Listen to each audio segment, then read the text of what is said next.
We're discussing a story that kind of blew up on Facebook late last week and then, poof, just disappeared. It was the story of prominent El Paso attorney Mark T. Davis and remarks that he made about veterans on his Facebook page. And before we bring him on, let me read these comments to you one more time. Okay. How come all these superhero veterans who fight to protect us from all the evil around the world, when they get home, they aren't warriors anymore? They are all weak and disabled and dependent for every need, unable to feed or care for themselves. What warriors? Is what he wrote. And it blew up on Facebook. Got a lot of negative comments. KVIA did a story, but then they scrubbed it from their social media, their website. Right. And then they never revisited the story. Right. The original post on Mark Davis's Facebook page was also deleted. Thank you, Mr. Davis, for speaking to us this morning. Good morning, Mike and Tricia. Thank you for giving me the opportunity to speak. Yeah, well, we reached out to your office Friday and we're told that you didn't talk to the media, so I'm glad that you decided to speak to us about this because we're glad you took my call. Really not media to begin with. But, and Jaime is here. He's a political blogger, the Lion Star blog. Good morning, Mr. Davis. Good morning. Nice to meet you. And so we were wondering what context these remarks came from. Like what prompted you to post that to begin with? Well, thank you. Let me tell you what I was thinking. First off, I have veterans in my family. I have many friends that are veterans. I had a client. His name was Mark Gaucher. He had severe PTSD. He became a friend of mine. We went camping together. Sometimes he wouldn't leave his house. I'd go over there and get him out when he had to go to court. Since that time, Mark has lost his life. He committed suicide about a year ago. When you talk about a soldier going off to being deployed, you talk about what they do for this country. It's so respectable and it's so important. And I want to apologize to the extent that I have offended veterans. But I want to tell you what I was doing and why I did it. I'm not talking about veterans who have lost an arm or a leg or had TBI, traumatic brain injury, PTSD like Mark Gaucher. We owe something to these veterans. This is what a nation should do, and we haven't done it traditionally. In the past, the Veterans Administration, our nation has not treated veterans like we should. But we're in a period of change now, and we're paying attention to veterans the way we should. My concern is this. There comes a point where when we salute soldiers, thank them when we see them in an airport in their uniform, it reaches a point where we're not able to talk openly about what's going on. When soldiers are in the military, I think they learn great values there. They learn honor. They learn work ethic, self-reliance, loyalty. But I think something is going wrong in the VA, and I think it needs to be addressed. Without that post that I put up, it was taboo. It's something we can't talk about. Is a veteran entitled to benefits, or is he not? It's something we couldn't even discuss, that there might be disability fraud going on. There's over 2 million disabled veterans. 2 million. Only 400,000 of those have even set foot in a hostile country. So we're talking about 80% have never even been to war or been in any hostilities that are being disabled. And that doesn't mean they're not disabled. Don't get me wrong. But there's no industry in our nation that disables people at this huge, high rate.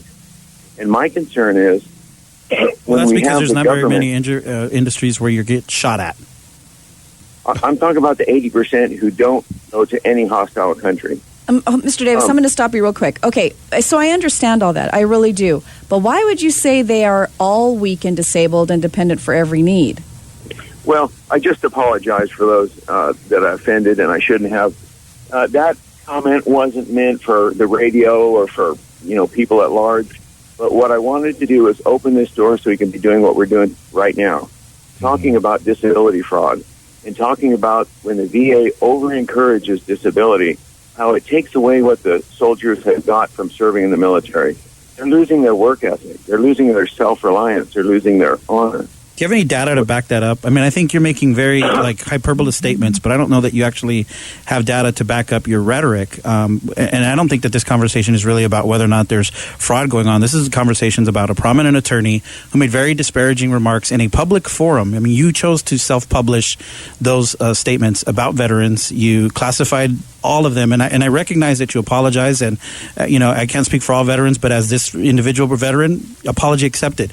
But nonetheless, you still made those comments. This isn't about how a conversation about the plight of veterans. This is really about what you said about a group of people that have, and how disrespectful it was, not only to the service members, but to their spouses that sent off someone to war who came back different. Yeah, no, Mr. Davis, this is Mike. I have to agree with that part, that the comments that you put up on Facebook, they don't really seem like you were trying to start a conversation about the VA. Especially because you commented back to Aldina Rosales, who is with the El Paso Veterans and Writers, when she suggested that you offer an internship to veterans, and you said, how much more free stuff are you guys going to ask for? And you said that the veterans are already taking money out of every one of your employees' paychecks and handing it to veterans who don't work. That came from an example that I gave. I used to have an office manager who had no cartilage whatsoever in her knees. She continued to work. She took 800 milligrams of some medication 4 times a day, and she was truly disabled. So when you take money out of the worker's paycheck, it needs to be used for the right purpose, and that's my concern. Yeah. Now, the inflammatory statement, it was, and I do apologize. But about a year or 2 years ago, I guess, I started noticing that child support, when it's paid to a parent, there's no obligation to spend it on the child. It's perfectly legal to spend it going on trips, going to a bar. And I pointed this out, and you should have seen the hate that I got when I pointed that out. Oh, yeah. It's legitimate. I believe it. I got my legitimate. I have my beef with the divorce courts and how fathers get treated. Yeah, look, my dad's an attorney, Sure. and my son pays child support. I got child support as an ex-wife. I get it, but that's not what we're talking about. Right. I'm sorry. No, it's just that your comments seemed very general, the ones that you made, and very snarky. That whole superhero veterans thing. That I just don't see how you were able to spin it to. Well, you just wanted to start a conversation. Right. Well, that's what we're doing right now. We're talking about disability fraud and the damage that it does to our veterans, or if it's in the Social Security, what it does to our society at large. I would say you're talking about that. I don't think that's the general conversation. I don't think anybody that read your comments are actually having a conversation about that. The conversation is about what you said. And what I'm most curious about is if you had any conversation with anyone from Channel 7 about this story, other than denying to give comment. My understanding is that your office wouldn't give comment, but this story disappeared. You advertise on television, so I'll ask you very point blank: did you have any conversation with anyone about this story that led to it being taken down? A conversation with someone? What do you mean? Yeah. Did you ask Channel 7? Did you ask Channel 7 to take down the story from their social media and from their website? Oh no! In fact, I called them, but they didn't return my call. But this discussion, we can stay forever on insult to veterans. I get insulted all the time because I'm an attorney. I hear every day some nasty comment on the thief and things like that. I endure it. And I go back and I work and I do my job.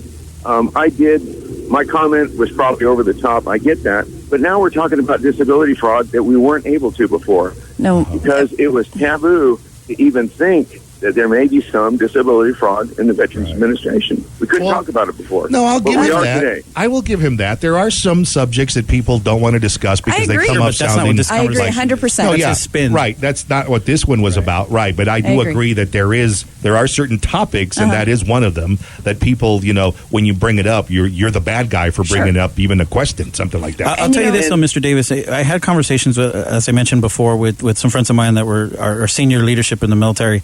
And, we kind of ended the conversation by remarking how great a country it is that those of us that actually did serve and did put on a pair of boots and humped a ruck and stood a post for people like you, that we were able to serve in a country where we can fight to ensure that you have the freedom to say disparaging remarks about us.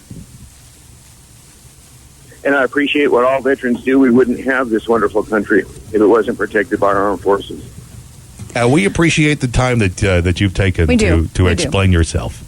I really appreciate the opportunity to talk with you guys and tell you what I'm doing. Again, to the veterans that I offended, I apologize. That wasn't my primary goal. I certainly understand how it could be offensive. I love veterans and what they do, but I am glad I opened this door so we can talk about these issues. Yeah. Yeah. Well, thanks for having the guts to stand All up right. for it, too. Absolutely. Absolutely. That's Absolutely. Thank you so much for coming on, sir. Thank you, Mr. Thanks, Davis. guys. And Really appreciate it. Merca. Merca. All right, man. Thank you. Greatest in the world. Bye-bye. 842, it's 93.1 KISS FM. And Jaime, thank you for coming by this morning. We appreciate My that. pleasure.